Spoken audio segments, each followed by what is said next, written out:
Welcome back, everyone, to another edition of Combat Corner, powered by Come On Another Podcast. I'm your host, Rudy Rodriguez Showmont. Did you see UFC 313 last night? Boy, did you see it. I tell you what, it started off with a bang, on fire. That pay-per-view card started off on fire, people. Mauricio Woofy with the big spinning wheel kick knockout of Bobby Green. And then, honestly, the card itself left, I don't know. The next fight between Amanda Lemos and Yasmin Lucindo was a dud, realistically. Ignacio Bahamondes beating Jalen Turner. Expected it. He beat him in the first round, the triangle choke. That was a great performance by him. The Gaethje fight went about as I expected. Rafael Fiziev really wore down as the fight went on, and he comes away with a decision 29-28 on all three cards. Justin Gaethje does. And then in the championship fight, the main event, that was a dud. It was a dud. I mean, there's no other way to say it. It was a dud. If you're new to the channel, please be sure to like, subscribe, and follow. Hit that bell, leave a comment. I appreciate y'all. And if you are here before, leave a comment, like the video. I appreciate you jumping on board with Combat Corner. But let's talk about this main event before we jump into anything else. Magomed Ankalaev is the winner via decision. He comes away with a 49-46, 48-47, 48-47 decision win over Alex Pereira. I did not agree with that decision. I know there's a lot of people that believe that Ankalaev won the fight, but I can tell you this: there's a lot of people that believe Pereira won the fight. You look at the cards. There was one judge that gave Ankalaev round 5, Sal D'Amato, and I'm sitting here saying, how in the world would you give him round 5? You had basically Poatan knocking him up in the first 3.5 minutes, and then Ankalaev holding him against the cage for a minute and a half, doing nothing. And he wins that round. Now, while the fight card was going on, while this fight was going on, in fact, they're telling you what the statistics are. Was this an exciting fight? No. Was it a fight that I found disappointing from a standpoint of Poatan? Yes. He backed up way too much. He backed up way too much. Now, all that said, if backing up was a determining factor for winning and losing a round, then Floyd Mayweather would have lost a lot of boxing matches because he was always a counter striker, always backing up, never really the one that forces the action. Now, obviously, with Pereira, he's worried about the takedown. Ankalaev never gets a takedown. Fourth round, he basically holds him against the cage, can never take him down. Pereira made a point to hit that leg, that lead right leg, the whole fight with his left kick. And you could see the redness, the marks forming on Ankalaev's leg. You could tell that it was affecting him. So when he says, I want to strike with him, I think it was more because of the fact that he couldn't push off that leg the way he wanted to. Now, every one of the guys in the broadcast team, and I don't typically listen to them because I don't always agree with them. In fact, most of the time I don't. But in this case, I did. I had it 2-2. I had it 2-2 going into round 5. I had given Alex Pereira rounds 1 and 3, and I'd given Ankalaev rounds 2 and 4. And I thought round 5, I thought Pereira won the fight in round 5. So I had him winning the fight 48-47. I've read some people saying it was a robbery. I wouldn't call it a robbery. It was a very uninspired performance to me from both fighters. You didn't see Ankalaev go for it. You didn't see Pereira go for it. I thought round 5 he was coming forward. Then all of a sudden he decides to stop coming forward. Did Pereira get tired? Maybe. He got cracked with probably the biggest shot of the night in round 2. but I thought he won the first round clearly with the leg kicks. The leg kicks did damage. They did damage. Round 3, much of the same. And as I was saying, during the fight, they're telling you who's leading in strikes. And up until the 5th round, and through 5 rounds, Pereira had outlanded Ankalaev in this fight. So I found it very interesting, to say the least, when I saw some stats today that showed the opposite, in fact, which seems to happen a lot in MMA when there's decisions that are not exactly, that might be a little bit controversial. All of a sudden now you have Ankalaev with a massive striking advantage in round 2, a huge striking advantage in round 4. He did nothing in round 4. He held him against the fence. He held him against the fence. All of a sudden he landed 45 strikes according to the UFC stats. Yeah, that's not what they were showing when the fight was going on. And then in round 5, all of a sudden he's outlanded Pereira as well, which was really weird because he didn't literally land anything in round 5. He didn't land anything.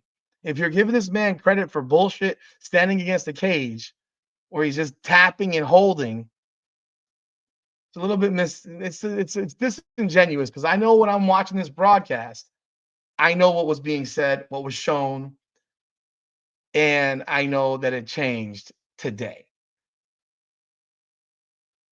And for whatever it's worth, Pereira outlanded him in round 3. I thought he controlled that round 2.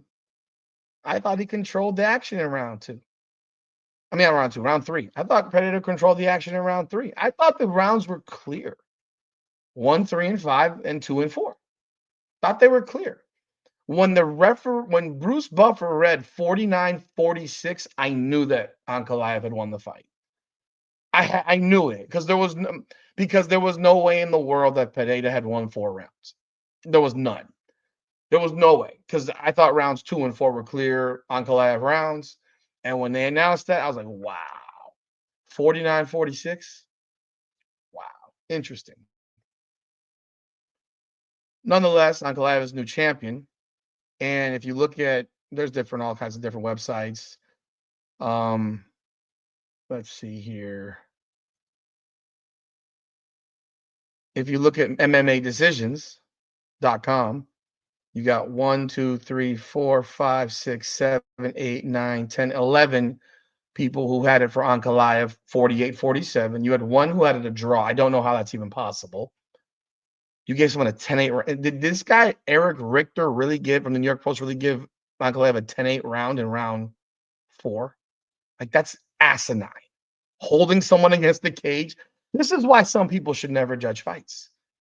And then you had 1, 2, 3, 4, 5, 6, 7, 8, 9 who had it for Pereira, 48-47. So this was a very, very split decision for people. Like, this wasn't some dominating performance. So when you see someone come up with a 49-46 card, it's a little bit mind-blowing to me. I thought the only round that you could potentially have that was maybe was round 3. Because I thought round 5, Pereira clearly won. Like, I don't understand how all of a sudden you get cracked a few times, you're moving backwards, you're getting hit, and then because you hold someone for a minute and a half on the cage, you lose the round. I don't get it. Like, even for myself, when I'm submitting, I'm looking at the scorecard here for MMA decisions.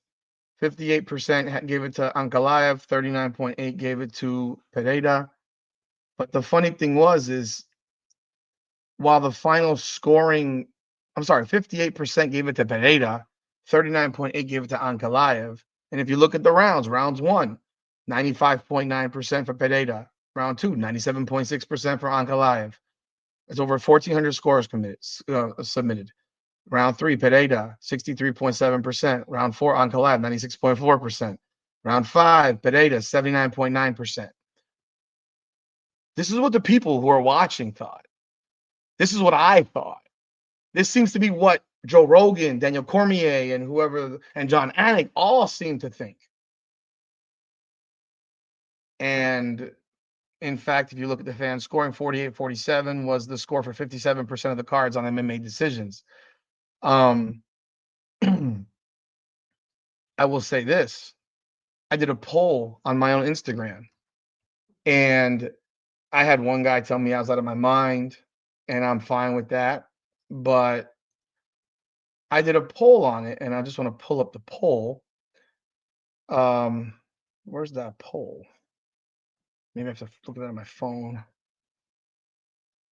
The poll for that fight, I got 88 responses to my poll, and 57% gave the fight to Pereira. So that while some people are calling me crazy. Look, if you thought Ankalaev won, I'm not truly arguing you. I'm not debating it. I get it. If you gave round 3 to Ankalaev, that's fine. I'm not gonna lose any sleep over it. Like, that's not a big deal to me. But if you look at 57%, that's 50 of the 88 people that 50 people said it was Pereira that won in my 88 response thing. I thought Pereira won. I thought he won each of those 3 rounds clearly. Obviously, there are people that think differently, and the judges were 3 of them. It's crazy. In a fight like that, you typically see a split decision. I was surprised it wasn't a split decision because people never typically judge fights that are seemingly close, um, like that. But it is what it is. Now, what's next? I think Pereira should get what's the fight? I think Pereira should get a rematch. He's defended the belt 5 times in what, a year and a half. He's done everything the UFC's asked him to do. He's definitely more exciting to watch than Ankalaev. I'd like to see him open up and throw his hands. I'd rather him be on his back getting wrestled than allow this Ankalaev to dictate the tempo of that fight. If you're gonna let Ankalaev dictate the tempo of that fight, you're gonna have another fight just like this, and it'll be ugly. And if you don't knock him out, you could be on the wrong side of a decision again. They should do this fight. It's March. This fight should be on International Fight Week. It should be in the end of June. That's my feeling. It should be end of June. There's no 6 month needed. They don't need 6 months for this fight. This fight can be redone in 3 months, 4 months, maybe July, and that's just my feeling. But I'm sure Uncle Evans will now take 6 months to 6 to 9 months off because that's what new champions typically do. They want to avoid potentially losing the belt quickly. But those are my thoughts on this fight. It wasn't a pretty fight, but I find it amusing when statistics change overnight because someone won the fight. And I was surprised that Dana White thought that Ankalaev won the fight. I was actually very surprised by that. I think if he watches the fight back on TV, he'll probably see something different. But just my opinion. Because all those leg kicks were big. Those leg kicks added up. And I think those are why Ankalaev could not take Pereira down. Now, in that co-main event, Justin Gaethje and Rafael Fiziev, it kind of went how I expected. I figured Fiziev would come out like a ball of fire, and he did. And he won round 1 to me, and I thought he lost rounds 2 and 3. Gaethje obviously been training where Fiziev had not been training. He came off the couch 2 weeks' notice, gave him a fight. It was a dog fight. But my biggest concern, and I was shocked that Fiziev was a minus 162 in this fight. I thought that was absurd. Like, how can you make him the favorite in a fight that he's taking on 2 weeks' notice? Like, I don't buy that. I don't understand it. And I mean, the odds makers on this one in Vegas got this one way wrong because 2 weeks' notice, this guy hasn't fought in forever, and you're giving him a 2-week notice fight, and he's the favorite like that. Now, here's my problem with this whole thing. Now, is that Justin Gaethje is in what type of situation? He got his head knocked off by Max Holloway in his last fight before this one. I honestly thought that if he lost, he'd retire. I thought it was over with. But now he wins a fight over a guy that had not fought in a while, who took the fight on short notice. And now you have this mentality that maybe you are better than where you are. I don't know if he beats him if he has. I don't know if Fiziev beats him if he has more time to train. But he's ranked 3rd. And ahead of him are Sarukian and Oliveira. And I gotta wonder, what are they gonna do? What are they gonna do with Justin Gaethje? What are they gonna do? I don't know. Because he's not gonna fight Poirier. He already said that. Maybe it's a rematch with Max Holloway. Maybe you rematch him against Max Holloway. Holloway just got had his head knocked off. Or maybe you give Gaethje that fight with Dan Hooker that was supposed to happen, but that will be months from now because Hooker's injured. Maybe you have a Max Holloway rematch. That's a possibility. But I Gaethje's not anywhere closer to a title shot to me. I just don't see it. But you never know. Things have been seen crazier things in the UFC before. I'm looking at the next cards coming up. I don't know when Oliveira's fighting. I don't even see where Oliveira's fighting. Yeah, like right now, I don't know when Oliveira's having his next fight. I'm looking at the cards coming up. Yeah, I don't see where he's on the card. I don't see him set up for a fight. Sarukian don't know when he's going to fight again. Well, I mean, I wouldn't mind seeing Max Holloway, Justin Gaethje part 2 at International Fight Week. I just don't know that outside of there's fights for Gaethje to have. It's a matter of if the guy wants to keep fighting. Does he really believe now because he won this fight that he's that dude? He has to beat somebody else to have a chance at a title shot. He's not getting a title shot, even though he's, I don't know, he hasn't fought Makachev yet, but he's not getting a title shot. Um, we'll see. And then if you look at the next fight on the Bahamondes, great triangle he had on Turner. I think Turner's retired. He retired after that fight. They didn't interview him, which I thought was sad. If the guy retired, give him the decency of a conversation, because these two of these first 3 fights went rather quickly. So it was almost like the UFC was pushing this back and trying to delay because this title fight could have started like at midnight, 12:10, and it didn't start till 12:30. Now let's talk about something that I didn't mention. There apparently were some big problems with ESPN. I got a friend of mine in Texas who said the ESPN's app was a nightmare. That there were problems all over the country with ESPN. People could not buy the fight. That's wild to me. I was able to see the fight, but there are people that could not see this fight. I don't know how many people couldn't buy the fight. I don't know what was going on, but who the hell knows? Because how much money did the UFC potentially lose because of ESPN issues? I'll tell you what, I hate the ESPN deal. I hate the fact that I have to pay for a monthly fee for ESPN just to be able to have the option to buy a fight. I think it's bullshit. Um, there are much better options. I know there's rumors now of Netflix coming up. It can't be worse than this shit. I know there's conversations of the of maybe leaving the pay-per-view, pay-per-view setting. If you do them on Netflix, you're paying, $20 a month now for Netflix. So I don't see what the problem would be there. Netflix already had their kinks with the Mike Tyson, Jake Paul thing. Those were 65 million people watching that thing. You're not going to get 65 million people watching a UFC fight. Like, it's just never going to happen. So I don't see why Netflix would work, but the ESPN shit's a mess. I don't know what the hell's going on with ESPN, but I don't enjoy the ESPN app at all. I don't like it for fights. I don't like the fact if you're gonna do this, you might as well be on DAZN. Seriously, DAZN's a much better streaming service to me than ESPN when it comes to pay per view. Nonetheless, well, I don't know. I don't know what's next for the UFC on that. And then you have the Lemos fight against Lucindo. Did Joe Rogan call Yasmin Lucindo a boy? I could have swore I heard him call her a boy. But Lucindo, those first 2 rounds, she just didn't do shit, and she ended up winning round 3, but she just didn't do shit in the first 2 rounds and got physically dominated by Lemos. And then, of course, you have the first fight of the night, Hoofy with his spinning wheel kick on Bobby Green. Oh my God, that's the knockout of the year. That is probably going to be the knockout of the year. Humongous, knockout. Just very, very impressive. I don't know what it does for Hoofy. I mean, I expected him to win that fight because King Green is getting old. He's a win one, lose one kind of fighter at this point. He's a gatekeeper to younger guys. He's always gonna fight, which is good. But that was a sweet ass spinning heel kick, man.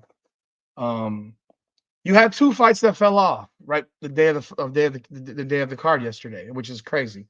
So this is a pay-per-view event that had 10 fights. I don't understand how people cannot feel a certain kind of way with the type of cards that the UFC puts on for pay-per-views at times. Like, this is trash. This is a trash situation. You pay how much money for a ticket and you only have 10 fights on that card? I'd be absolutely flipping pissed. I'd be absolutely pissed.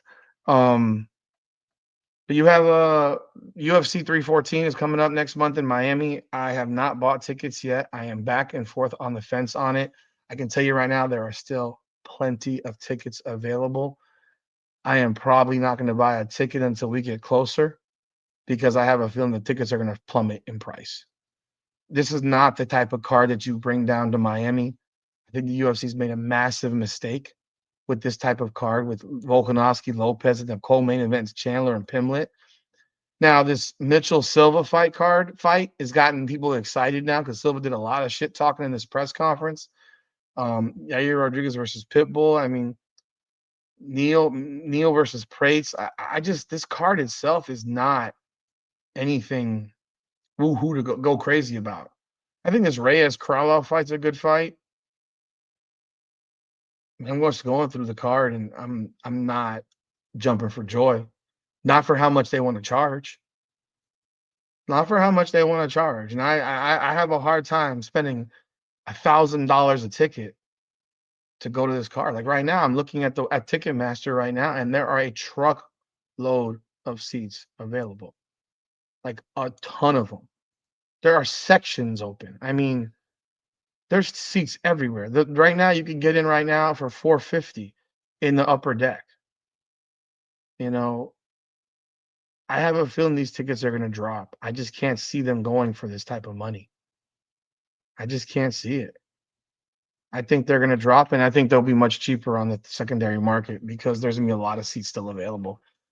I just wish they would have brought a better card because it's hard to spend $1,000 a ticket for what is basically an okay card. That's just my opinion, but who am I? You let me know your thoughts in the comments. What do you think of that main event? What do you think of co-main event? Love to hear what you got to say about it. This is Combat Corner. Leave a comment, like, subscribe, follow. Talk to y'all soon. Come on now.